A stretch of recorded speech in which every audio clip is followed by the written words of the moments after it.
전자기 유도. 저번 주에 우리가 이론을 다 나갔거든. 자기장하고 자기 전자기력 파트에. 맞지? 이론 다 나갔는데 그 다음 주가 문제풀이 시간입니다. 다음 주가. 다음 회차가. 알겠지? 그러니까 오늘까지는 전자기 유도까지 이론을 다 나가야 돼. 그래서 오늘 계획은 그 전자기 유도 이론을 좀 끝내고 그 다음에 이론이 막 80분 내내 하지는 않을 거거든요. 한 30분이면 끝나니까 나머지 시간은 저번에 이제 5회차 자기장과 전자기 여기 문제를 안 풀었단 말이야. 그지? 여기 문제를 좀 풀어보는 시간을 좀 가질게.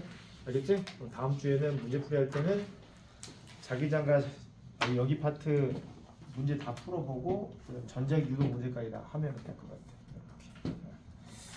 자, 어쨌든 오늘 전자기 유도 이론 들어가 봅시다. 오늘은 6회차. 6회차가 맞지, 그지?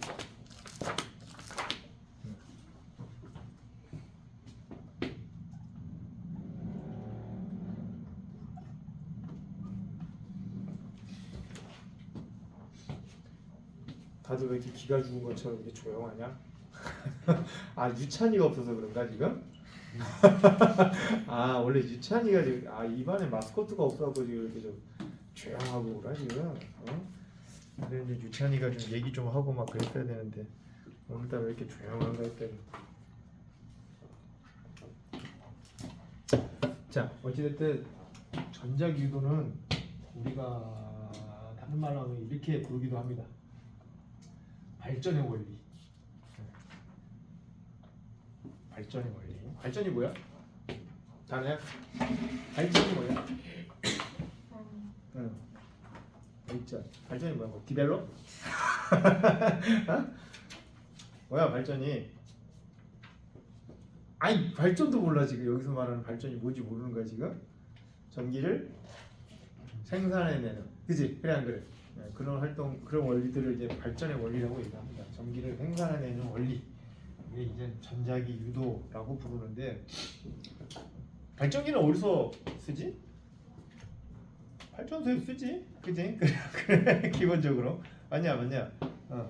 그 발전소에서 보면 이제 발전소마다 동일한 그 전기 도구가 하나가 있는데 그게 이제 그 터빈이라고 하는 걸 써서 대부분 그 터빈에서 그 전기가 생산된다라고 아마 배웠을 거야. 학교에서 그렇게 배우지 않냐? 지원이 그렇게 안 배우냐? 발전기 같은 거 학교에서 뭐 다뤄본 적 없나? 특별하게 그 친환경 발전해가지고 막 이런 것들을 안 배우냐? 그런 것들 안 배우나 보네요. 아 답답하다. 대답을 안 하니까 답답해 죽겠네. 그러냐 우주야, 그 배우냐 안 배우냐? 친환경 발전 뭐 이런 거 해가지고 안 배우냐? 약간 스치듯이. 그치. 어쨌든 들어는 봤을 거 아니야. 그치. 친환경 발전하면은 대부분 이제 풍력 발전, 그지? 어? 그 풍력 발전 보면은 프로펠러 끝에 뭐가 달려 있는 거야 그게 안에? 프로펠러 끝에 뭐가 달렸어? 프로펠러가 뭘 돌리고 있냐 이 말이야. 아, 뭘 돌리냐고! 대답을 하라고. 고개를 끄덕거리는 게 아니라 뭘 돌리고 있냐고. 그래, 터빈이라고 하는 것을 돌리고 있잖아. 그래 안 그래? 그게 이제 그 터빈이 돌아가면서 거기서 전기가 생산된다고 얘기를 하고 있고, 그 다음에 우리나라에서 제일 많이 쓰고 있는 게 화력 발전이지, 그지? 화력 발전은 뭘 돌리고 있는 거야, 그거? 그것도 터빈을 돌리고 있다 그러잖아, 그지? 물을 끓여가지고 발생된 증기를 이용해서 증기압을 이용해가지고 프로펠러를 돌려가지고 그것도 터빈을 돌리는 원리인 거거든요. 원자력 발전은 어떻게 하는 겁니까? 원자력 발전도 어떻게 해요? 그때 핵 분열에 의한 열을 이용해가지고 그것도 물 끓이는 거잖아. 물 끓여가지고 그것도 이제 막 나오는 증기로 해가지고 또 터빈을 돌리는 방식이고, 그지? 조력 발전 같은 경우는 뭐야? 조류가 이렇게 흘러가면서 바닷속에 있는 그 뭐지? 프로펠러를 돌려가지고 또 터빈을 이렇게 돌리는 과정이죠. 수력 발전소는 어떻게 해요? 물을 낙차시켜가지고, 그지? 그래 안 그래? 그때 그 낙차되는 그 물의 그 유속을 이용해가지고 역시 터빈을 돌리는 거잖아요. 맞냐 안 맞냐? 그러니까 오늘 배우는 원리는 이 터빈 속에서 일어나는 원리를 배우는 거다라고 생각하면 되는 거고, 알겠지? 터빈이 어떻게 해서 전기를 생산하게 되는지 그 원리에 대한 기초적인 내용을 오늘 배우는 거다 이렇게 생각하면 됩니다. 전자기도는 이미 배웠어. 중학교 때는 요즘 옛날에는 중학교 때 배우긴 했는데 요즘은 물원 과정에서 배우긴 합니다. 배운 사람 손 들어봐. 나 전자기도 배웠다. 어진이 배웠어. 지원이도 배웠고 다나도 배웠고 준호도 배웠고 다 배웠네. 제인이는 배웠냐? 배웠어. 그럼 지금부터 다 배웠다고 했으니까 물어볼 겁니다.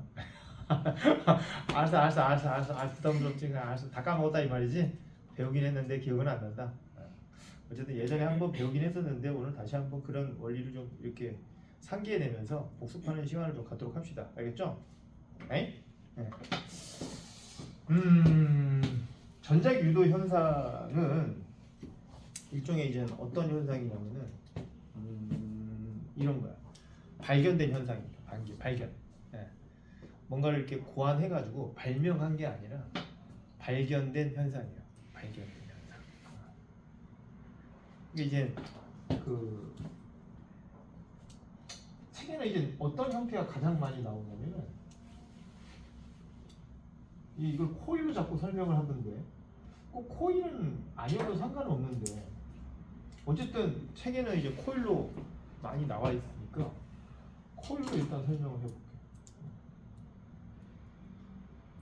자, 코일이 있는데 코일은 일반적으로 뭘로 만들어져 있냐? 코일은 뭘로 만들어져 있지?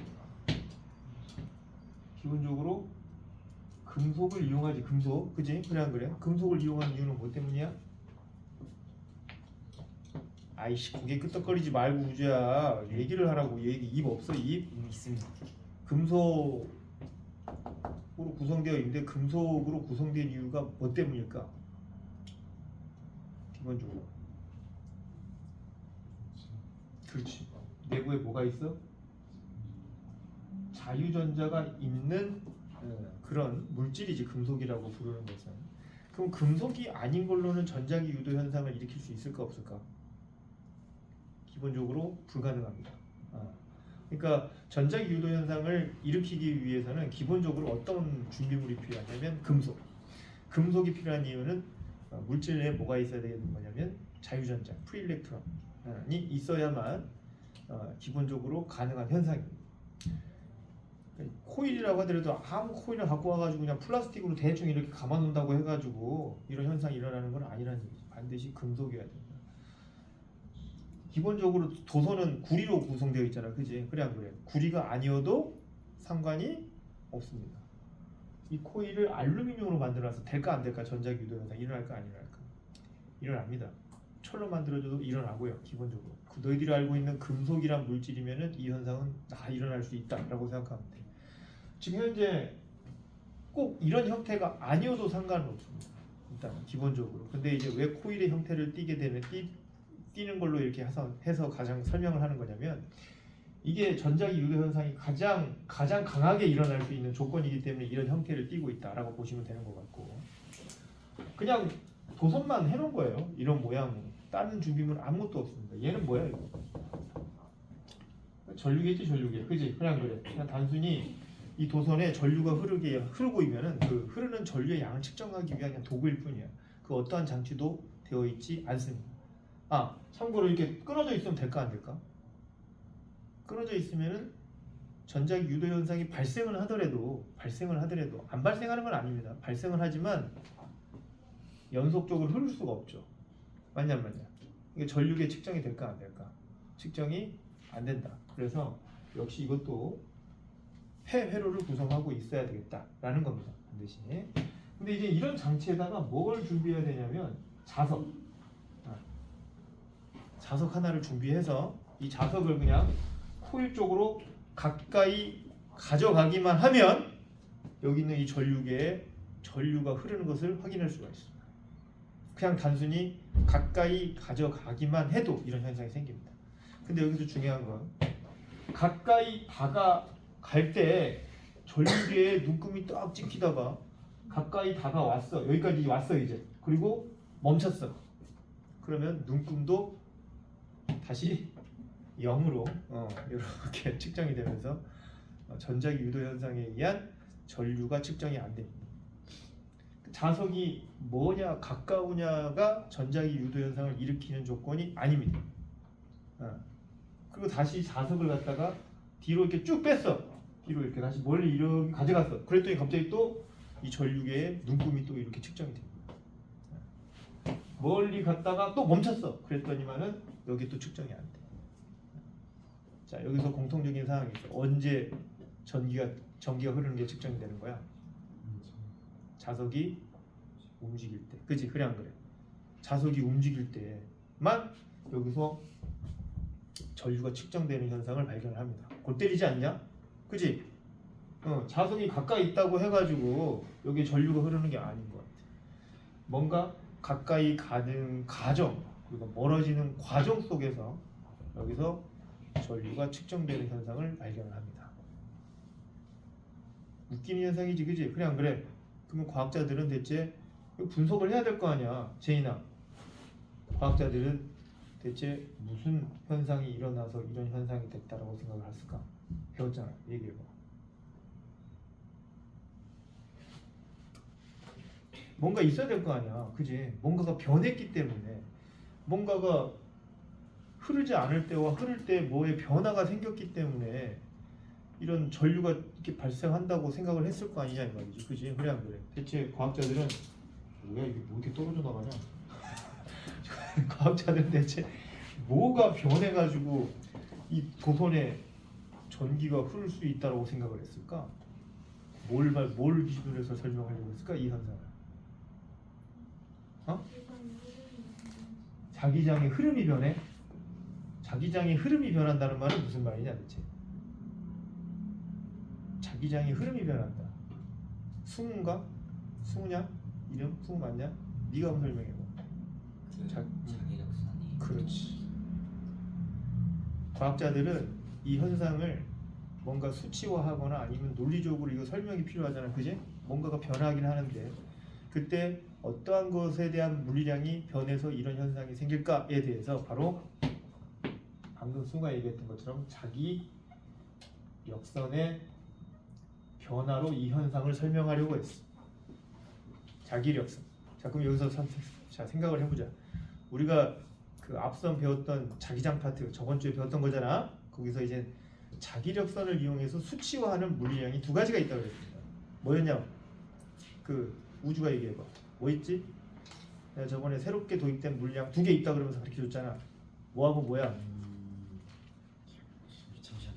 이 새끼 복습 안 했구만 이거. 아니 때라 아니. 앞에 자기장 이론을 몰라 지금? 자기장을 하고 있으면서 지원이 네가 얘기해봐. 뭐하고 뭐지? 두 가지 물리량이 있다 그랬잖아. 자기력선을 이용한 두 가지 물리량. 어진이가 얘기해봐.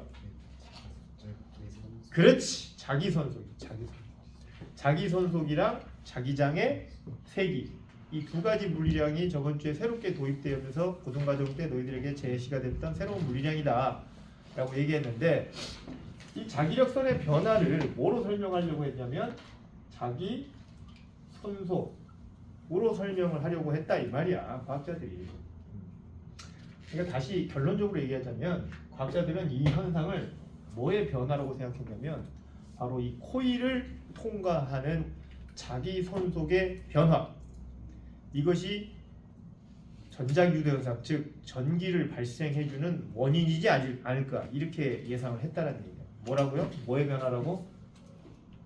코일을 통과하는 자기 선속의 변화. 이게 뭐라고? 전자기 유도 현상의 원인이라고 생각했단 말이에요. 이게 가장 핵심입니다. 이걸 잘 이해를 하고 오셔야 돼요. 코일을 통과하는 자기 선속의 변화. 조금 더 예를 들어보면 코일을 통과하는 자기 선속의 변화가 뭐야? 라고 생각을 할 것 같아서 선생님 간단히 예를 들어보겠습니다. 이건 여러 번 감긴 코일이야, 그지? 그래 안 그래? 요거는요? 다나야, 이거는 한 번 감긴 코일이야, 그지? 이것도 코일이야, 얘들아. 요렇게 한번 요렇게 감아놔도 이거 코일이라고 합니다. 알겠죠? 자, 우주야, 이건 코일이 아니야. 지금 끊어져 있는 거예요. 아니야. 코일이죠. 코일이지, 그지? 응. 그럼 이렇게 생긴 거야. 코일이죠. 코일이지, 그지? 이거 다 코일이야 그럽니다. 알겠죠? 코일이라고 하는 게 뭐 대단한 건 아니에요. 그냥 한 바퀴 이렇게 돌아가 있으면 코일이고요. 한 바퀴 돌렸으면 이제 한 번 감기 코일이라고 보시면 됩니다. 그럼 여기에서 자석이 지금 코일이라 그래서 너희들이 이 자석이 예를 들어서 가까이 간다라고 생각하면은 그때 코일을 통과한다라는 말은 어떤 의미를 얘기하는 거냐면 코일의 단면적을 통과하는 자기력선의 변화를 의미합니다. 코일의 단면적을 통과하는 자기 손속의 변화.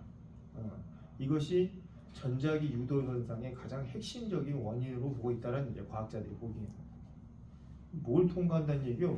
그러니까 저번 주에 선생님이 자기 손속이라고 하는 게 뭐였어? 자기장과 수직인 어떠한 면적이 존재하고, 그치? 그래 안 그래? 이 면적을 수직한 방향으로 통과하는 자기력선의 수를 갖다가 자기 손속이라고 얘기했던 거잖아. 그럼 이런 수의 변화가 생겼다고 생각하면 되는 거니까 기본적으로 자석에서의 자기력선은 이런 모습을 띠고 있어. 그치? 그래 안 그래? N극에서 나와서 S극으로 이렇게 들어가는 형태의 이제 자기력선의 모습을 보여주고 있는데 멀리 있을 때는 여기 면적을 통과하는 자기력선의 수가 몇 개인 것 같아 지금? 지금 이거 하나 통과하고 있지 하나. 그치? 그래 안 그래? 근데 얘가 가까이 다가오면은 이 면적을 통과하는 자기력선의 수가 어떻게 되고 있겠어? 증가. 그렇지. 점점 증가하는 거지. 가까이 다가온다는 얘기는 뭘 의미하는 거냐면 이 코일의 단면적을 통과하는 자기력선의 수가 증가하는 경우에 해당됩니다. 이렇게 코일의 자기력선의 수의 변화가 있어야만 뭐가 형성된다는 거예요? 전자기 유도 현상에 의해서 전기가 발생한다는 얘기. 에? 알겠지? 그럼 여기서 전기가 발생한다는 얘기는 뭐가 발생된다는 얘기야?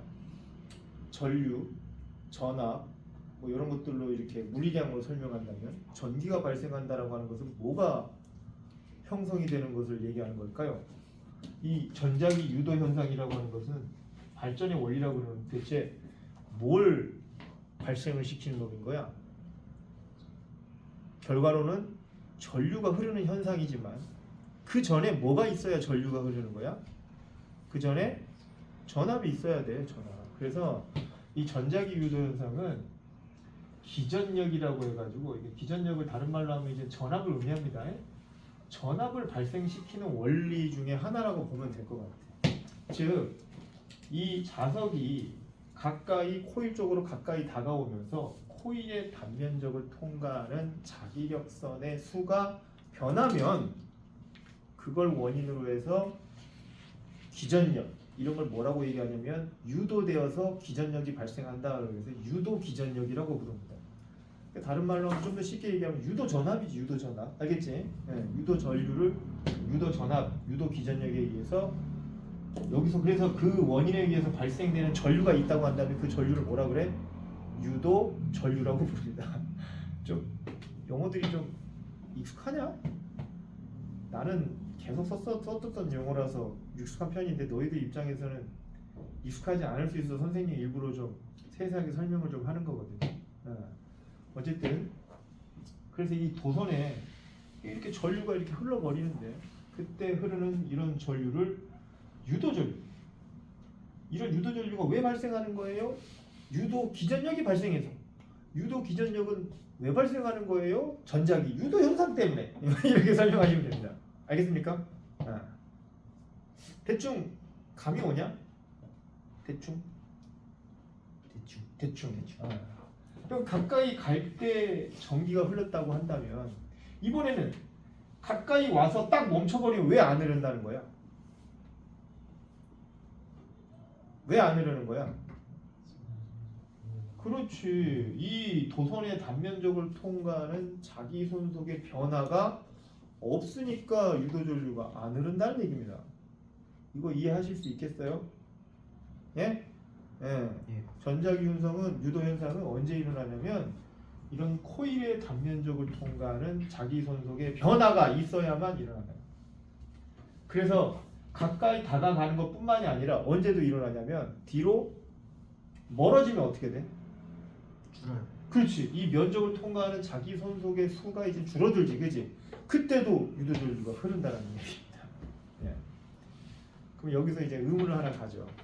아니 자기 손속의 변화가 일어나면 좋습니다. 일어나서 유도전류가 흐르는 건 알겠어요. 왜요?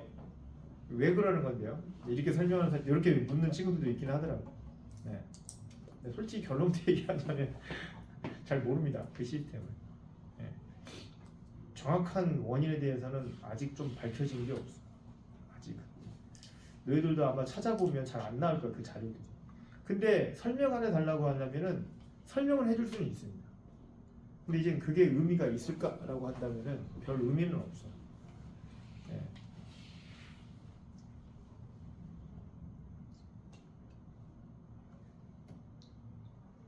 그래서 내가 봤을 때는 그 원인에 대해서 생각하기보다는 그냥 현상학적인 이거 이제 뭐라 그랬어요 아까? 발명이 아니라 발견이라 그랬지, 그지? 이런 현상을 발견했다고 생각하고 그냥 받아들이는 게 좀 더 편할 수 있어.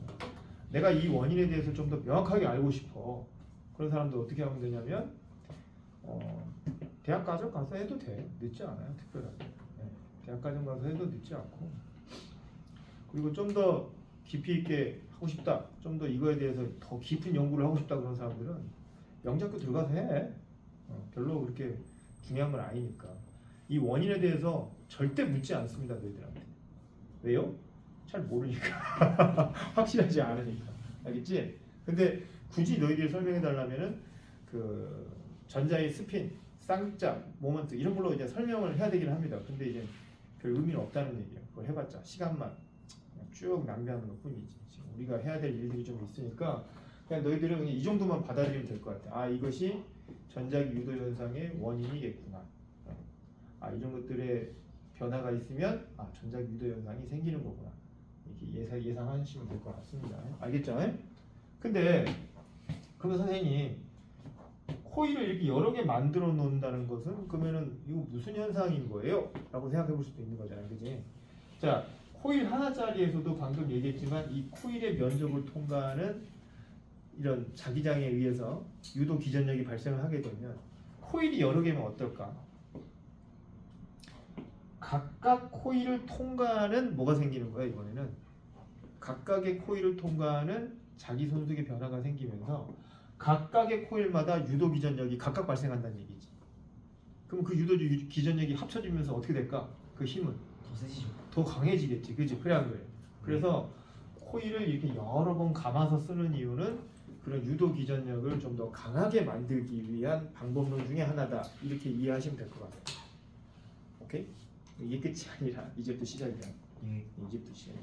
대충 이해는 했어, 맞지? 제인이 이해됐잖아, 그지? 예전에 다 배웠던 거고, 그래 안 그래? 복습하니까 아 맞아 했던 생각이 들죠, 그죠? 그래 안 그래요? 근데 본격적으로 그럼 지금부터 렌츠의 법칙에 대해서 한번 배워보도록 합시다. 렌츠의 법칙. 자, 이 녀석을 1번이라고 하고요. 이 녀석을 2번이라고 할게요. 렌츠의 법칙을. 렌츠의 법칙은 이제 뭐냐면 이 유도 기전력의 방향을 알아내는 방법론 중에 하나입니다. 지금 선생님은 그냥 유도 기전력이 왜 발생하는지 그 원인에 대해서 이제 설명을 했다면 이번에는 유도 기전력도 그냥 막 자기 멋대로 막 발생되는 게 아니라 얘도 일정한 규칙성이 존재한다는 뜻입니다. 그래서 렌츠가 뭐라고 정의되냐면 코일을 통과하는 자기 손속의 변화를 방해하는 방향으로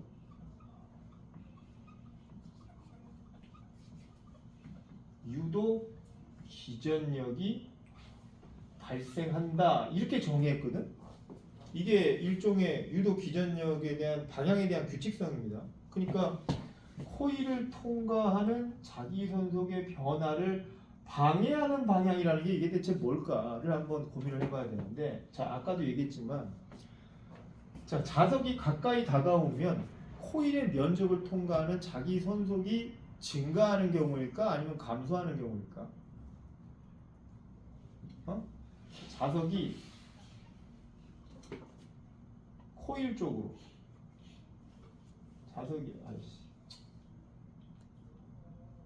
코일과 가깝게 되는 경우를 한번 생각을 해보자. 이럴 때는 자석이 코일 쪽으로 가까이 다가온다는 뜻은 코일의 단면적을 통과하는 자기력선의 수가 증가하는 경우야 아니면 감소하는 경우야? 증가. 증가지, 그지? 이거는 이제 증가에 해당돼. 그럼 두 번째, 코일과 멀어질 때 대충 쓸게. 이때는 감소에 해당되는 거잖아, 그치? 그래 안 그래? 그러니까 코일을 통과하는 자기손속의 변화가 증가할 때는 증가를 방해하는 방향인 거야. 무슨 말인지 알지, 그지? 반대로 자기손속의 변화가 감소할 때는 감속을 방해하는 방향으로 라는 뜻입니다, 이게. 오케이? 자, 그럼 적용을 해봅시다. 코일과 가깝게 다가와서 코일의 단면적을 통과하는 자기력선의 수가 증가하면 그 증가를 방해하는 방향으로 유도 기전력이 발생한다고 얘기를 하고 있는데, 이걸 예로 들면 증가를 방해하기 위해서는 방법은 한 가지밖에 없습니다. 자석을 어떻게 버릴 수밖에 없어. 자석을 오지 못하게 하는 방법밖에 없어. 그치? 그래 안 그래? 근데 공교롭게도 얘가 코일이네. 코일에 전류가 흐르면 어떻게 되지? 자석이 됩니다. 그죠? 그래 안 그래요? 코일에 전류가 흐르면 코일 자체가 자석이 된다고 배웠어. 이거 저번 주에 어디서 배웠던 거야? 솔레노이드에서 배웠던 겁니다. 무슨 말인지 알지? 그지? 그러니까 코일에 유도 전류가 흐르면 공교롭게도 이게 자석이 됩니다. 맞냐 안 맞냐? 그랬을 때 자석이 가까워지는 것을 방해하려면 코일 자체가 뭐가 되는데, 자석이 돼서 위에 있는 자석을 밀어내버리면 돼. 이해되냐 이거? 그러니까 N극이 이렇게 가까이 다가오게 되면 그때 이 코일의 위쪽이 N극이 돼버리면 얘를 다가오지 못하게 할 수 있는 그런 현상이 발생한다는 거죠. 맞지? 즉 유도 기전력의 방향은 이 코일의 위쪽 부분이 N극이 되는 방향으로 유도 전류가 흐르려고 한다라고 보시면 됩니다. 그러면 선생님이 그때 저번 주에 얘기했었잖아. 코일에서 극 찾기. 코일에서 어떻게 하면 극을 찾을 수 있다라고 했었냐면은 전류의 방향을 네 손가락으로 맞추면서, 그지? 그래 안 그래? 이렇게 코일을 감싸지게 되면 그때 이 엄지 손가락이 가리키는 방향이 뭐가 된다고 그랬어? N극의 방향이 된다 그랬거든. 맞냐 안 맞냐? 이거 기억하니? 그래서 그 위에가 N극이 되려면 코일을 이렇게 감싸줘야 되고, 그때 이 네 개의 손가락이 이렇게 감싸지는 방향 쪽으로 유도 전류가 흐른다는 얘기예요. 코일이 하나짜리도 똑같아요. 위에가 지금 N극 방향에 해당되는 자석이 아래로 내려오고 있지, 그치? 그래 안 그래? 그러면 밑에 있는 이 코일은 얘를 밀어내기 위해서는 요 위쪽이 N극이 되고 아래쪽이 S극이 되면 되는 거거든, 그지? 그런 방향으로 유도 전류가 흐르려고 할 거란 말이야. 그러면은 아까처럼 이 네 개의 손가락을 요 코일로 이렇게 감싸주는 거야. 감싸지게 되면 자, 이쪽 방향으로 뭐가 흐르는 거랑 똑같은 거냐면 유도 기전력의 방향이 이렇게 형성되는 거니까 유도 전류도 이와 같은 방향으로 흐르게 됩니다. 지원아, 졸리면은 가서 화장실 갔다 와 빨리. 빨리 갔다 와. 괜찮아. 갔다 와. 이거 들어야 돼. 졸고 있으면 안 돼. 자, 다시 이렇게 감싸지는 방향 쪽으로 유도 전류가 흐르게 되면서 얘가 뭐가 돼? 위쪽이 N극, 아래쪽이 S극이 되는 전자석이 돼버리는 현상이 발생하게 됩니다. 그래서 이 자석이 이렇게 가까이 내려오는 것을 방해하려고 해요. 방해하려고. 일종의 엔트로피와 되게 유사한 과정입니다. 안정성 때문에 그러는 거예요. 갑작스러운 이런 자기장의 변화는 이 도선 내부에 있는 이런 전자나 여러 물질들에게는 매우 불안정한 상황이 생기기 때문에 그러한 불안정성을 막기 위한 방향으로 이런 자연 세계가 이제 흘러가고 있다고 생각하시면 되거든요. 그런 현상 때문에 발생되는 현상이라서 되게 어렵습니다. 그래서 우리는 원인을 파악하기보다는 결과를 보고서 분석만 하시면 된다고 생각하면 될 것 같아요. 이걸 뭐라고 얘기하냐면 렌츠의 법칙이라고 얘기를 해요. 그러니까 증가할 때는 증가를 방해하는 방향으로, 알겠지? 유도 기전력이 발생합니다. 반대로 감소할 때는 감소하는 것을 방해하는 방향으로 유도 전류가 발생합니다. 그러면 이번엔 증가한 걸 해봤으니까 이번엔 감소하는 경우는 어떤 경우냐? 자석이 여기까지 내려왔어, 그치? 그래 안 그래? 내려왔어, N극이. 이번에는 뒤로 뺄 겁니다. 멀어질 거예요. 에헤이 우주야, 아니 다들 이렇게 병든 닭처럼 이렇게 다 졸고 있는 거야. 왜 그래? 일어나 빨리. 예. 아니 일어서라고. 아, 너 갔다 와 빨리 나가서. 예. 졸지 말고 졸기 전에 나갔다 와. 큰일 났네 이거. 자 이번에 멀어진다고 가정을 해볼게. 그러면 자 이 면적을 통과하는 자기 손속이 어떻게 되는 거야 다나야? 나갔다 와 너도. 확. 아니 멀어지는. 제인아 자석이 이렇게 멀어지고 있어. 그럼 이 면적을 통과하는 자기 손속이 어떻게 돼? 감소하지 그지? 왜 감소하는 거야?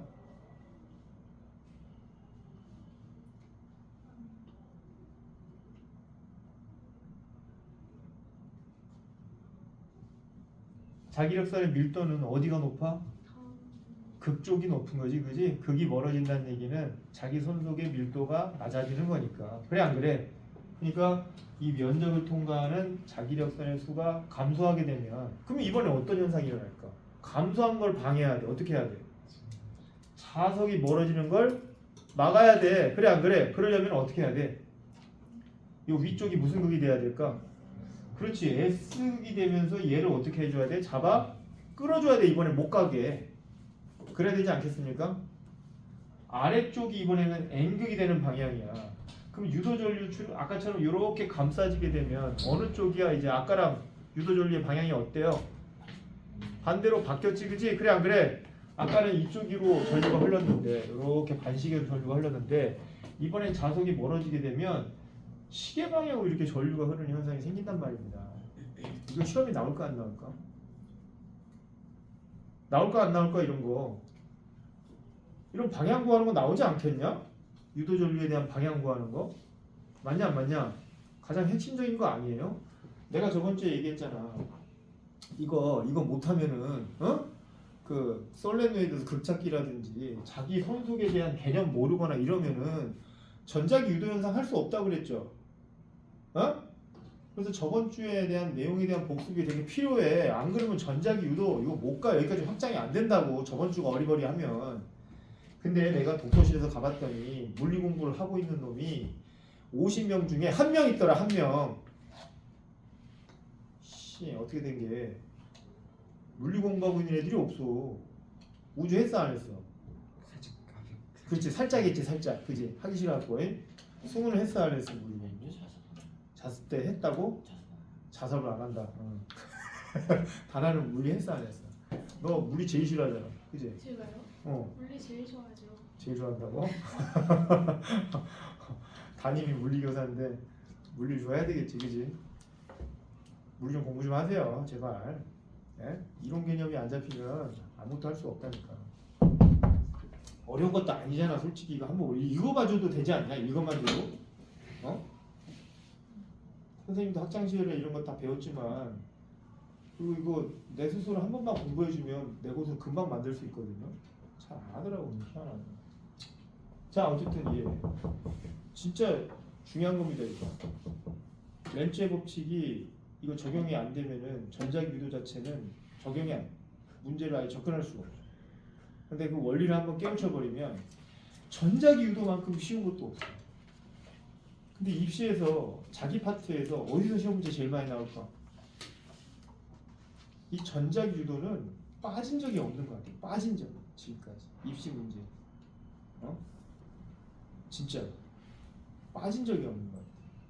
연가부 문제가 보면은 통합형이 있잖아, 그지? 몇 개 학교가 이렇게 연합을 해가지고 하나의 문제로 내긴 하는데 통합형이 있고 경기형이 있고 서울형이 있어. 크게 보면은 시험지가 이렇게 세 가지 종류야. 그 세 가지 시험지 중에 어느 한 부분에는 안 나올 수는 있어도 세 가지 시험 중에서는 단 한 번도 안 나온 적이 없습니다. 예. 그러니까 너무너무 중요한 거고 이거 모르면 안 됩니다. 여기서 졸고 있으면 안 돼요. 진짜. 그럼 여기서 뭘 더 추가하냐? 여기서 좀 더 추가를 해야 되겠지. 그치? 그래 안 그래? 선생님 변화 뭐 방해 원인 그리고 뭐 발생되는 전류의 방향 다 알겠어요. 끝입니까? 아니라는 거지. 우리가 궁극적으로 이런 유도 전류를 발생시키는 원인은 유도 기전력이라 그랬어. 맞냐 안 맞냐? 세 번째. 이런 유도 기전력의 크기는 그러면 어떻게 구할 거냐 이 말이지. 유도 기전력의 크기까지도 우리가 구할 수 있는 방법을 알아야 됩니다. 오케이? 아? 그러니까 다시 말해서 이 전압의 크기를 구할 수 있는 방법을 설명을 했어. 누가? 패러데이라는 사람. 그래서 이걸 패러데이의 전자기 유도 법칙이라고 얘기를 합니다. 이런 유도 기전력의 크기를 구하는 방법론에 대해서 제안한 사람이에요. 그래서 이 사람이 뭐라고 얘기했냐면 이 유도 기전력 V는 이렇게 했어. 기전력이니까 이제 V로 표시한다는 얘기야. 전압이니까. V는 마이너스 N 델타 T분의 델타 파이라고 하는 이 간단한 수식 하나로 이 현상 전체를 다 설명을 합니다. 아주 대단한 사람인 것 같아요. 전자기 유도 현상에 대한 모든 토픽이 이 공식 안에 다 들어있습니다. 이거를 패러데이의 전자기 유도 법칙이라고 얘기를 해요. 자, 하나씩 분석해보자. 일단 N은 뭐냐면 코일의 가문수를 얘기해요. 코일의 가문수. 아까도 얘기했지만 이 가문 횟수가 많으면 어떨 것 같아? 유도 기전력이 세지는 거야. 그지? 그래서 N과 V는 이런 정비례 관계를 가지게 되고 이 델타 T는 뭘 의미하는 거냐면 시간의 변화량을 의미합니다. 시간의 변화량 뭔지 모르겠지만 시간의 변화량이 작으면 작을수록 크대. 어떤 거에 대한 시간의 변화량이냐? 위에 분자에 나와 있어. 이 델타 파이가 뭐야? 자기 선수. 그렇지. 자기 선속의 변화량.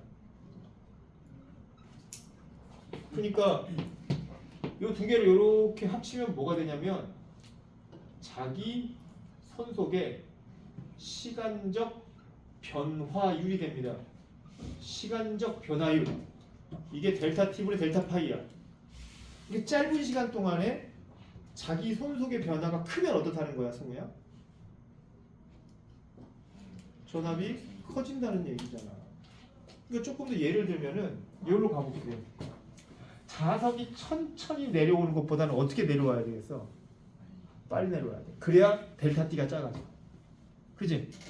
얘가 빠르게 내려와야 이 면적을 통과하는 자기력선의 변화의 수가 아주 짧은 시간 동안 많이 일어날 수 있는 거거든. 맞냐 안 맞냐? 그러니까 델타 T분의 델타 파이라는 얘기는 뭘 의미하는 거냐면 자석이 빠르게 내려오거나 아니면 빠르게 멀어지거나 어떤 코일의 면적을 통과하는 이런 자기 손속의 변화량을 짧은 시간 동안에 많이 일으켜야 된다는 얘기입니다. 그럼 또 한 가지 자석을 빠르게 하는 건 뭐 알겠어, 그지? 두 번째, 이 자석을 애초에 센 걸 쓰면 어떨까? 애초에 센 걸 쓴다는 건 뭘 의미하는 거냐면 원래가 이렇게 자기력선이 5개가 있는 놈이 더 센 자석은 뭘 의미하는 거냐면 자기력선의 수의 밀도가 더 커진다는 의미거든요, 이게. 그러면 변화량은 어떻게 되겠어? 더 커지죠. 더 커지지. 더 센 자석을 쓴다는 얘기는 무슨 말인지 알죠? 예. 그러니까 델타 T분의 델타 파이가 그런 의미를 갖고 있는 거예요. 자석의 변화를 빠르게 한다거나 더 강한 자석을 가지고서 이 실험을 하게 된다면 더 강력한 기전력을 만들 수 있지 않겠습니까? 유도 기전력을 더 크게 할 수 있는 방법이 이 안에 다 지금 들어가 있는 거죠, 그죠? 그래 안 그래요? 예. 근데 마지막 하나 또 뭐 있을까? 하나 더 분석 또 해야 돼. 분석 하나 안 한 거 있었지? 뭐 안 했어? 많이 감기. 그게 아니라 마이너스 이거 얘기 안 했잖아. 이 마이너스가 바로 뭐야? 방금 선생님이 얘기했던 렌츠의 법칙을 의미합니다. 방해하는 이라는 의미를 갖고 있다는 얘기야. 이 마이너스가. 방해하는 을 가지고서 마이너스를 쓰는 겁니다. 무슨 말인지 알지, 그치? 지금 선생님이 얘기했던 모든 토픽이 진짜 이 안에 다 들어가 있잖아 지금. 이걸 이용해서 어떻게 할 수 있다? 유도 기전력의 크기를 산술화할 수 있다. 오케이? 무슨 말인지 알지? 근데 공식 이것만 있는 게 아니라 이 공식 말고도 특별한 조건에서 쓸 수 있는 또 다른 공식이 하나 있어. 꼭 이 공식만으로 하는 건 아니고, 이 공식만으로 하는 거 아니고, 예를 들어서 이제 어떤 공식으로까지 확장이 가능한 거냐면, 이건 일반적으로 이런 코일의 형태, 가문수의 형태, 그리고 뭐 자석을 가까이 가져가거나 멀어지게 할 때 이런 형태일 때는 이런 공식으로 해가지고 유도 기전력의 크기를 구할 수가 있는데, 이번엔 또 다른 형태인데 이런 형태 좀 봐봐. 도선이 이게 디귿자 형태로 이렇게 존재하고 있어. 디귿자 형태로. 도선입니다. 알겠죠? 그리고 이 도선을 어디다가 놔뒀냐면 자기장이 펼쳐져 있는 영역에다가 이렇게 디귿자 도선을 하나 놔뒀어. 그때 이 자기장의 세기를 B라고 선생님이 한번 가정해 볼게. 오케이? 그 상태에서 이 도선 위에를 굴러다닐 수 있는 쇠 막대기 하나 여기 놓는다고 가정을 해볼게. 그리고 선생님이 이 쇠 막대기를 갖다가 줄을 매달아가지고 그리고 오른쪽 방향으로 속도 V로 쭉 잡아 당긴다고 가정을 해봅시다. 이거 유도 전류가 발생될 수 있는 조건일까 아닐까?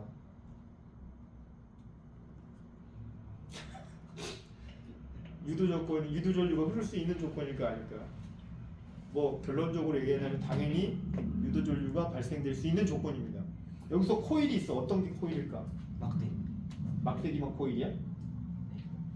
막대 플러스. 그렇지. 막대기에다가 요렇게 디귿자 도선까지 요렇게 지금 연결되어 있는 거잖아. 그지? 그래 안 그래? 물론 위에 있는 이 막대기는 굴러다닐 수 있는 막대기긴 하지만 코일은 이게 코일입니다. 이게 코일이야. 그지? 그래 안 그래?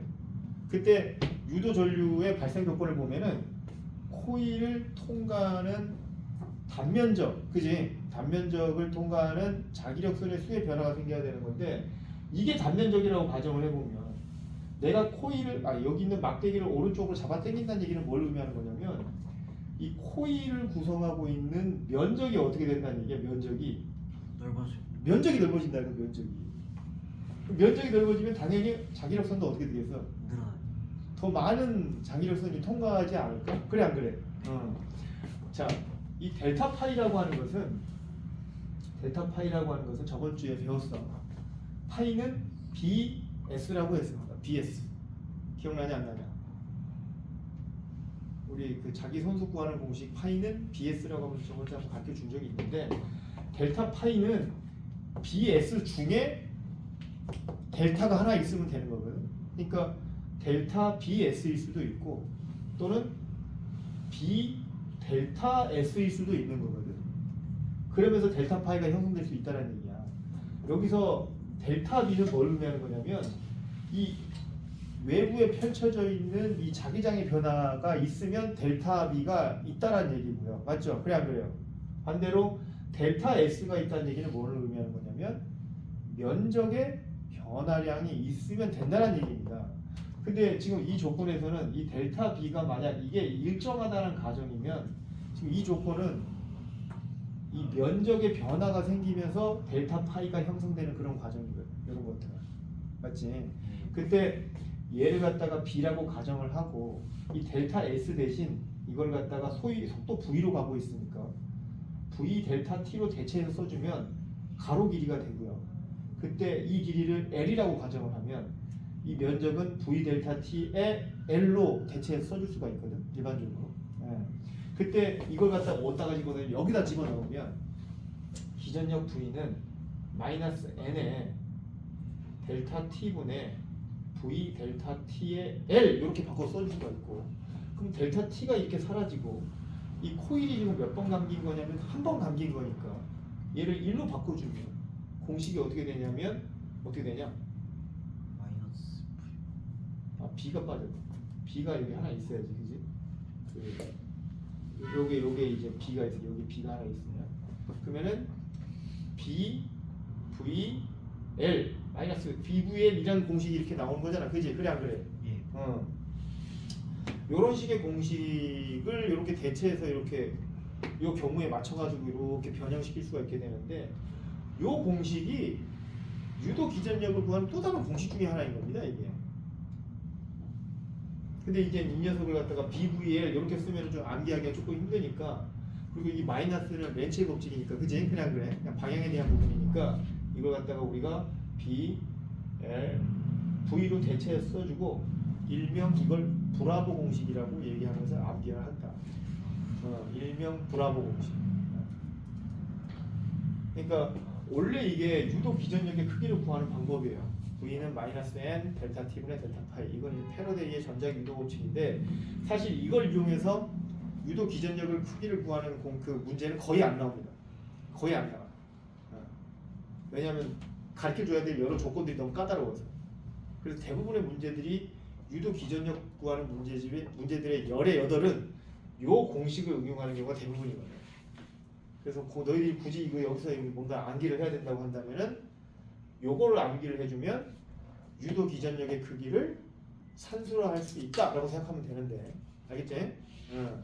이런 공식이 어떻게 해서 유도된 거냐면 이런 과정을 통해서 유도가 된 거구나라고 이해만 하고 있으시면 됩니다. 대신 너희들 뭐만 오늘 암기하고 있으면 되냐면 일명 브라보 공식. 이 브라보는 뭘 구하는 거다? 디귿자예요. 디귿자든 뭐가 됐든 간에 기본적으로 한 번 감긴 코일에서 유도 기전력의 크기를 구하는 방법론이 대부분 이걸로 해서 이렇게 구하는 거니까 알아두시면 될 거야. 일명 브라보 공식. 이게 이런 형태에서의 유도 기전력의 크기를 구하는 방법론에 해당됩니다. 자, 여기까지 끝이에요. 여기까지 전작 유도 현상에 대한 이론에 대한 끝입니다. 이 이상 뭐 해봤자 이제 문제풀이 하는 게 훨씬 유리할 거거든요. 이렇게 해가지고 이론을 이제 마무리하고요. 전작 유도 현상이 이해 안 되는 거 있는 사람 손으로. 자, 이해 안 되는 게 있으면 지금 풀고 가야 돼. 이해 안 되는 거 있어 없어? 성호진 지금 수업의 3분의 1은 잤다 너. 이해되는 거 있어 없어? 없어? 다 이해돼? 진짜로? 잤는데? 야, 너 진짜 그만 자. 병들 닥쳐라. 우주 너 이해 안 되는 거 있어 없어? 없습니다. 진짜 없다고? 네, 없어요. 확실해? 네. 너는 승우 없어? 지원이 대충 알겠냐? 너도 저랑 한잔 설마? 좋은 건 아니고 했어 안 했어? 했어? 이해됐어? 지호는 그 어리숙하게 앉아가지고 그 자식 눈치 짝짝 보면서 했어 안 했어? 너는 준호 했어 다? 제인이 된 것 같고요. 얼굴 보니까 단아는 됐냐? 대충은 된 것 같아. 문제 풀어봐야지 이제 그제? 그래 안 그래? 자 이제 이론은 더 이상 이제 질문 받지 않겠습니다. 다 너희들 입으로 다 됐다 그랬어 분명히. 자 그럼 이제 다시 5회차로 갑시다. 5회차로 가서 자기장과 자기력 파트 선생님이 저번 주에 숙제를 내줬어. 79번까지 한번 풀어봤으면 좋겠다라고 숙제를 내줬는데 풀어본 사람? 응 아무도 안 풀었어. 아 풀어봤어? 몇 번까지 했니? 어쨌든 79번까지는 해보려고 노력했어? 이야 진짜 자식 대단해. 단아도 했어? 야 원래 지원반은 하나도 안 해오고 지금 G2반에서 승급해오고 떨어진 친구들 이거 좀 숙제해왔다고 그래. 에이 복습을 열심히 해가지고. 뭐라고? 복습을 열심히 해가지고. 앞에 여러 가지 힘이. 아 그래 그래 알았어. 회로하고 아, 시험 범위 준비하는. 아 그래. 66번부터 쭉 나와 있는데 그때 67번을 하지 않았냐 얘들아? 66도 했어요. 66도 했니? 66, 67번을 했으니까 여기서 조금 좀 어려운 문제가 뭐가 있을까? 준호가 한번 일단 오늘 숙제해왔다고 그랬으니까 어려운 문제 한번 네가 한번 골라봐. 뭐 어떤 거 좀 풀어봤으면 좋을까? 일단 우선순위로 준호하고 다나가 물어보는 거 위주로 먼저 하겠습니다. 제인이는 했어 안 했어 이거? 했어? 제인이도 했네. 야 제인이까지 질문해 이제. 몇 번 더 풀어줬으면 좋겠냐. 77, 79번. 나머지는 괜찮아 그래도. 오케이. 이건 77랑 79번. 이거 한번 다시 한번 해볼게요. 제인이도 또 77, 79 외에 또 다른 거 있어 혹시? 79만 하면 돼. 오케이. 그럼 앞에 있는 것들은 안 해도 된다는 얘기지 너희들은. 단하는 72. 72번. 그렇지. 앞에 것도 좀 나가주면 좋을 것 같아서. 72번부터 합시다. 그러면 72, 77, 79 이 세 개 해결하고 마무리할게요. 72번은 자,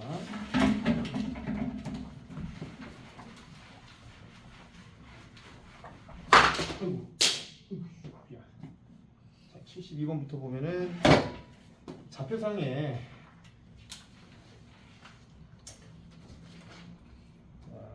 y축하고 x축 이렇게 좌표가 지금 나와 있는데 정가운데 이 지점이 지금 5점이라고 나와 있고요. 그 다음에 두 칸 떨어져 있는 이 지점이 지금 i가 나와 있고 그 다음에 한 칸 떨어져 있는 이 지점의 도선이 지금 두 개의 지점 여기 도선이 이렇게 지나가고 있는 거야 다나야 이거. 도선이 지금 어떻게 되어 있는 거냐면 이렇게 이게 들어가고 있는 거야. 들어가 있는 거야. 그 다음에 여기에도 역시 도선이 이렇게 들어가 있는데 얘도 지금 표시가 지금 X 이렇게 나와 있네, 그지? 근데 이 똥꼬 표시가 뭔 뜻인지는 알고 있지, 그지? 똥꼬 표시는 이제 전류가 지금 이 도선에 이렇게 칠판으로 들어가는 방향으로 지금 이제 전류가 흐른다는 얘기인데 그렇게 되면 앙페르의 법칙을 적용을 시켜보면 이렇게 잡아줄 수 있는 거고, 그치? 오른손 법칙으로 잡아주게 되면은 지금 이렇게 무슨 방향으로? 이렇게 시계 방향으로 이렇게 자기장이 펼쳐져 있는 것을 우리가 이제 알 수 있는 거거든. 얘도 역시 어떻게? 이렇게 시계 방향으로 이렇게 펼쳐져 있을 거고요. 지금 세 개가 모두 다 어느 쪽으로 지금 어느 쪽으로 지금 다 전류가 들어가고 있는 거냐? 모두 다 들어가고 있는 방향이니까 모두 다 이렇게 시계 방향으로 이렇게 지금 자기장이 펼쳐져 있는 것으로 우리가 지금 생각해 볼 수 있는 거거든. 그래놓고 간격이 D만큼이라고 되어 있으니까 여기 있는 거리는 모두 D로 다 같은 거리라고 알 수 있고 요거는 이제 ED로 해서 이제 2배만큼 더 먼 거리라고 생각하시면 되는데 그때 이 5점에서의 자기장의 세기와 방향을 구하라 라고 되어 있으니까 방향은 일단 어떻게 구할 거냐면 자기장이라고 하는 것은 항상 이렇게 직선도선 주변에 발생되는 자기장은 원형으로 발생하기 때문에 이미의 지점에서의 자기장의 방향은 접선 방향입니다. 접선 방향. 그러니까 일단 이 둘 거부터 해보면 이 둘에 의한 자기장은 이 지점에서 어느 방향이냐면 얘에 의한 거는 이쪽 방향이고, 그지? 그래 안 그래?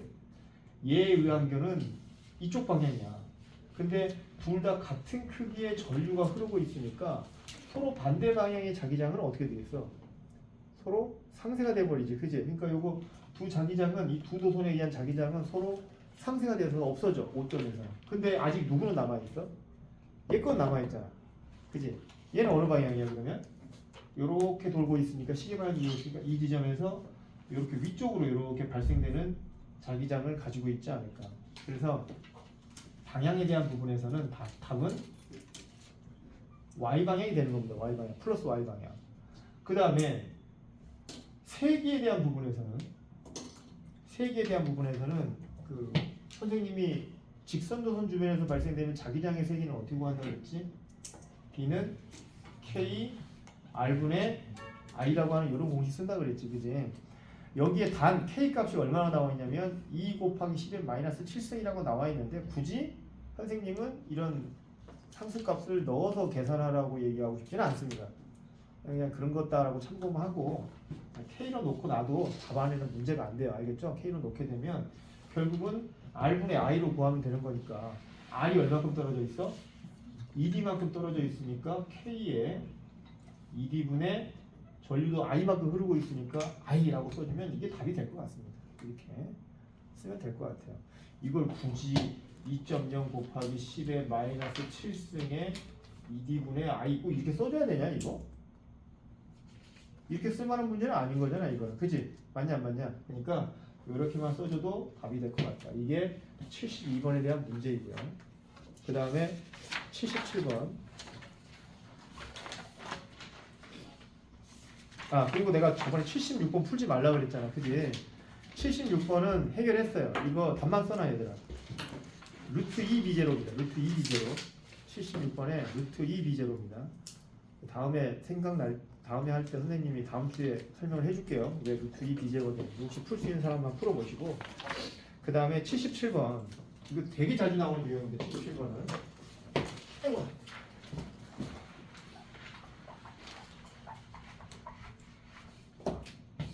자, 일단 이게 77번은 실험 도구가 어떤 실험이냐면 도선이 이렇게 나와 있어.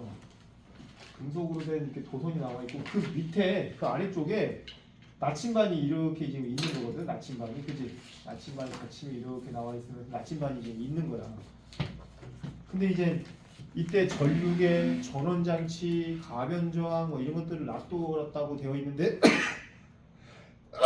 각자의 역할은 가변저항은 그냥 전류를 흐르게 하기 위해서 있는 거고요. 저번에 전기로 할 때 얘기했잖아. 저항 없으면 안 흐른다고 전류가. 그래 안 그래? 그것 때문에 그냥 가변저항 넣어놨다 생각하면 되는 거고. 전원장치 보면은 플러스 마이너스 표시되어 있을 거야, 그지? 그럼 그 플러스 마이너스 보고서 전류의 방향을 예측해 보시면 됩니다. 그러니까 전류의 방향은 지금 플러스 쪽으로 나와서 마이너스 쪽으로 이렇게 들어가는 방향을 취하고 있으니까, 이렇게 들어가고 있는 방향을 취하고 있으니까 전류는 지금 어느 쪽으로 흐르고 있냐면 이 도선의 북쪽에서 남쪽 쪽으로 이렇게 이제 전류가 흐르고 있다고 생각하면 될 것 같아. 맞냐, 맞냐? 그런 상태에서 이 밑에 있는 요 나침반의 자침 같은 경우는 애초에 처음에 어떻게 만들어놨냐면 나침반의 바늘은 처음에 북쪽으로 향하게 하고 만들어놨다 이렇게 돼 있거든. 그러니까 이제 자침의 모습을 봤을 때 이렇게 북쪽으로 이렇게 향하게끔 처음에 자침을 이렇게 만들어놨다는 얘기고요. 처음에 그 북쪽을 향한다는 얘기는 뭘 의미하는 거냐면 지구자기장이 이렇게 펼쳐져 있잖아. 지구자기장은 어느 쪽에서 어느 쪽으로 펼쳐져 있는 거야? 예전에도 한번 설명했지만 지구가 남극이 N극이고 북극이 S극이라고 그랬어, 그지? 그래서 N극에서 이렇게 나와서 S극으로 이렇게 향하는 이런 방향을 취한다고 얘기했습니다. 이거 기억나냐 안 나냐?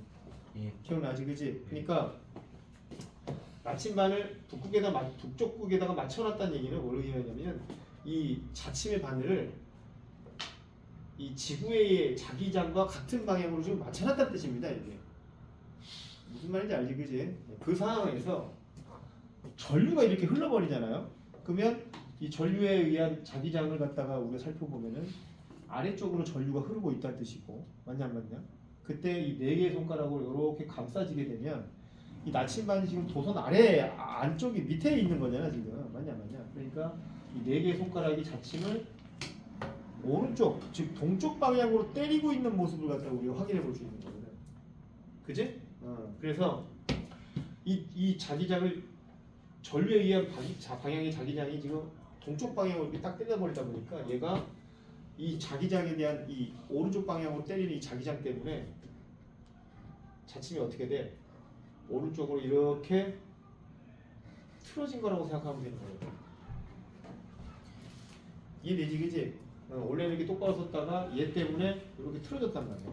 예. 그러면 이렇게 틀어져 있는 이 자기장을 좀 분석을 해보면, 이 녀석을 분석을 해보면, 아까 북쪽에 의한 자기장과, 그지? 그래 안 그래? 전류에 의한 자기장이 합해져 가지고 이거에 대한 합벡터 방향으로 이렇게 늘어섰다고 보면 되는 거거든. 이게 비지구 자기장이고 이게 비전류에 의한 자기장이면 두 자기장에 대한 합벡터에 의해서 얘가 합벡터 어떻게 구해? 평행사변형법으로 이렇게 구하잖아. 역학때 배웠잖아, 그지? 그래 안 그래? 그 방법에 의해서 이 두 벡터의 합벡터에 의해서 이렇게 옆으로 이렇게 사선으로 이렇게 좀 회전했다라고 보시면 되는 거니까 1번 같은 경우는 편향한 이유에 대해서 몇 번이 가장 적절한 답이냐면 4번이 가장 적절한 답입니다. 4번. 전류에 의한 자기장과 지자기의 지면에 대한 수평 분력이 서로 수직으로 작용하기 때문이다라고 하는데 지자기가 뭔지는 알죠, 그죠? 지구자기장을 의미하는 거예요. 지구자기장의 그 바닥면과 수평한 수평 분력이라고 되어 있는데 그걸 이제 지자기의 수평 분력이라고 얘기하는데 아까 얘기했던 이 지구자기장을 의미한다고 보시면 됩니다. 그게 그러니까 이제 4번이 가장 적절한 답인 거고 2번에 보면은 탄젠트 세타와 전류의 색이 I 도선까지의 거리 R과의 관계가 뭐가 있겠느냐라고 했는데 이때 돌아간 각도가 요거거든요. 기본적으로 아까 이게 기본이잖아, 그지? 이 방향이 기본이었기 때문에 얘가 요렇게 돌아갔기 때문에 그때 세타는 요게 세타가 됩니다. 요게 요 각도가. 그러면 탄젠트 세타라고 하는 것은 이거에 대한 이거의 비를 의미하는 거거든 이게. 예. 그러면은 요게 아까 지자기에 대한 수평 분력이고, 그지? 흐량 그래. 요것이 전류에 의한 자기장이고, 그지? 네. 그러면 그 어떤 것이 가장 적절할 거냐라는 부분에서 문제 빠른 사람 알겠는데 K R분의 I 관계 원래가 R분의 I의 관계에 의해서 자기장이 형성되는 거잖아, 그지? 그냥 그래. 맞냐 안 맞냐? 그래서 R과 I의 관계에 의해 도선과의 관계니까 자기장이 R과 I에 대한 관계인데 앞에 이 K 값은 뭐라고 생각하면 되는 거냐면 K 이게 지자기의 수평 분력분의 이거에 대한 전류의 자기장 R분의 I 요 관계이기 때문에 요걸 갖다가 K라고 우리가 해석을 할 수 있는 거거든. 요 B 값을. 그러면은 가장 적절한 것은 5번이지 않겠느냐. 근데 이거 어떻게 맞추냐 학생들이 이거. 아무튼 77번은 제일 마지막 게 2번이 5번입니다. 알겠죠?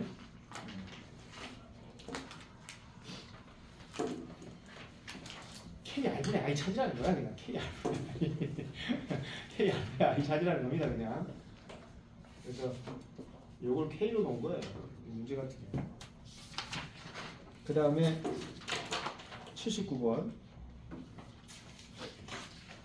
자, 79번은 이제 어떤 문제냐면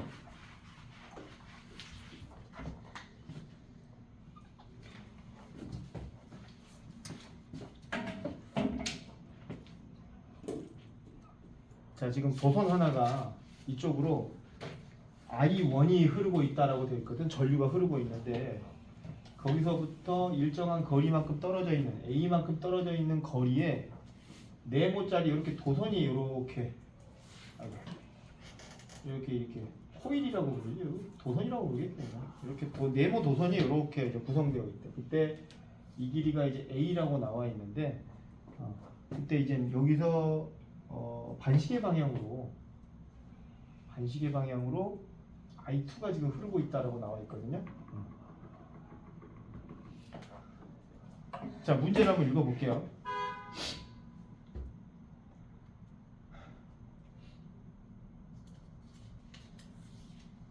전류 I2가 동일한 상황으로 가 나에 모두 흐르고 있는 상태인데 도선 A가 받는 자기력의 합력을 FA, 도선 B가 받는 자기력의 성분 중 전류의 방향과 수직한 선분을 FB라고 할 때 FA 대 FB의 값을 구하래. 이건 뭐 어렵게 나와 있는데 가 나가 받는 각각 도선이 받는 합력의 크기 구하라는 얘기야 지금, 그지? 그래 안 그래? 이제 합력의 크기는 어떻게 구하면 되는 거냐면 이런 문제들은 이제 딱 유형이니까 잘 봐. 이 도선이 괜히 있는 게 아니라요. 이 도선을 그냥 이 주변에 자기장을 형성시키기 위해서 이 도선을 만든 거거든. 자, 앙페르 법칙을 이렇게 적용을 시켜보면 지금 이 면을 기준으로 해서 지금 이런 식의 방향에 뭘 형성시키고 있어? 자기장을 형성시키고 있습니다. 맞냐 안 맞냐? 지금 이렇게 회전하는 자기장이 형성되고 있는데 그때 이 바닥면과 수직한 방향으로 지금, 그지? 이 오른쪽 면은 얘 같은 게 이 직선 도선의 오른쪽 면은 들어가는 방향의 자기장을 지금 형성시키고 있는 거거든. 접선 방향으로 따지면. 맞냐 안 맞냐? 이해되냐 이거? 들어가고 있는 방향의 자기장이 지금 펼쳐져 있는데 문제는 뭐가 문제냐면 떨어진 거리가 지금 달라. 여기서부터 여기까지는 A, 여기서부터 여기까지는 2A잖아, 그지? 이 뜻은 뭘 의미하는 거냐면 이 도선과 이 도선은 떨어진 거리가 달라서 자기장의 영향을 좀 강하게 받고 좀 덜 받고 그래요 지금 상황에 따라서. 근데 이게 무슨 힘을 받는 상태예요? 라고 했는데 선생님이 플레밍의 왼손 법칙 가르쳐 줬잖아.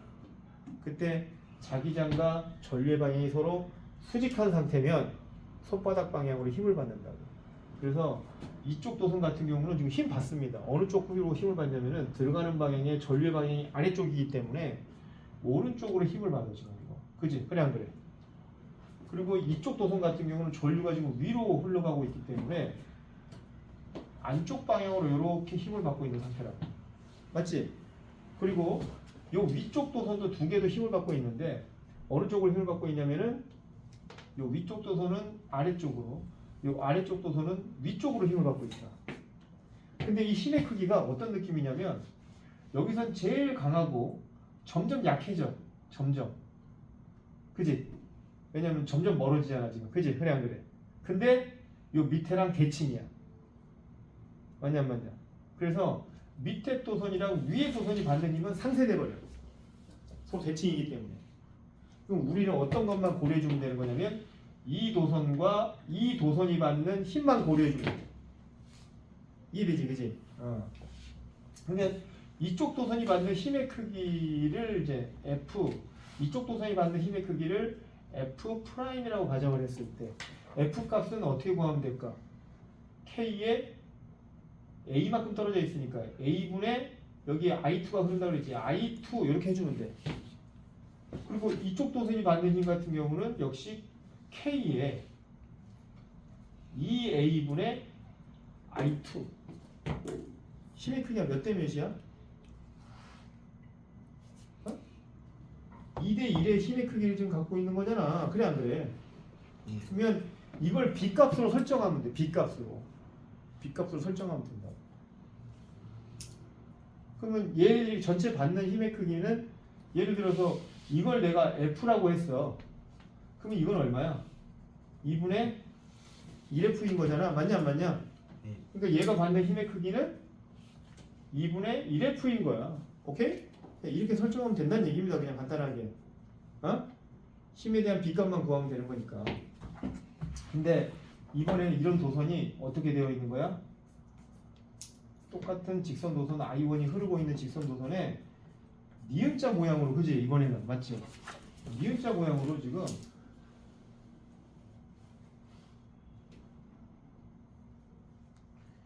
이렇게 되어 있는 거거든요. 요거 이렇게 되어 있어.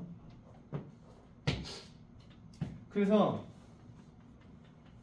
이번에는 이게 2A만큼 도선이 이제 길어졌기 때문에 아까는 이 도선의 길이가 잘못됐다. 미쳤다. 이게 똑같긴 하지만 이거 원래 IL로 구해줘야 되는데 이게 힘을 받는 거니까, 그지? F는 BIL 아니냐, 그지? 그래 안 그래? 이게 잘못됐네. 미안해. I1에 I2에 L인데 그때 L이 다 A잖아. 이게 다. 어쨌든 이런 식으로 따져서 2분의 1F가 된다라고 생각하면 되는 것이고, 그 다음에 얘 같은 경우는 자 이번에 도선의 길이가 2배로 길어진 상황이거든. 이거 같은 경우는. 근데 이제 얘도 이쪽으로 힘 받을 거고, 그지? 얘도 이쪽으로 힘 받고, 이쪽으로 힘 받고, 이쪽으로 힘 받고, 이렇게 힘 받을 거야 지금. 힘의 방향을 보면은. 그러면 그땐 요거하고 요거랑 요거는 같아. 맞지? 여기는 요거하고 요 도선하고 요 도선이 받는 힘의 크기는 같은 거잖아 지금. 그러니까 요거 삭제, 삭제, 삭제. 고려해줘야 될 것은 요거 하고 요거 하고 요거. 요 세 개만 고려해주면 되는 거거든. 그러면 이때 이걸 F1, F2, F3가 각각 얼마냐? 요거는 아까 요 방법대로 구하면 된단 말이야. 요 방법대로. 할 수 있잖아. 그치? 그래 안 그래? F는 BIL로 이용해가지고 요걸 이용해가지고 구하시면 되지 않겠는가?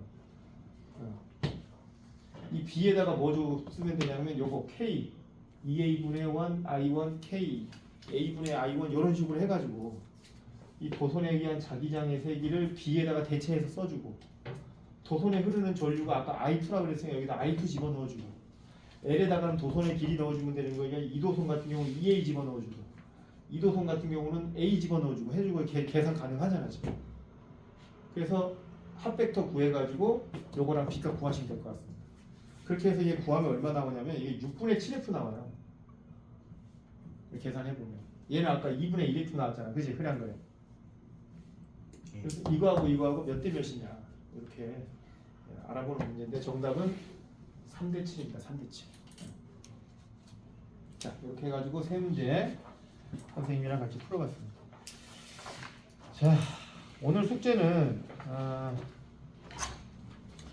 79번까지 풀어봤으니까 자기장 파트는 됐고 전자기 유도 요거 문제 좀 풀어왔으면 좋겠어. 이거 이론 다 배웠으니까 앞에 기본 문제만 좀 풀어봅시다. 쉬운 것만. 그래서 이번에는 84번부터 시작을 해가지고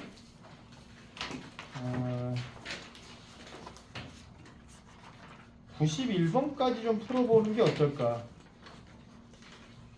84번부터 91번까지는 풀 수 있을 것 같거든. 여기까지는 여기까지 숙제로 하고 다음 주에 이 두 회차에 대한 답안지 다 드릴게요. 알겠죠? 네. 다음 주에는 이제 문제풀이 합니다. 이 두 회차에 관련된 거 알겠지? 그 모르는 거 있으면 좀 다 체크 좀 다 해오고 여기까지 할게요. 고생하셨습니다.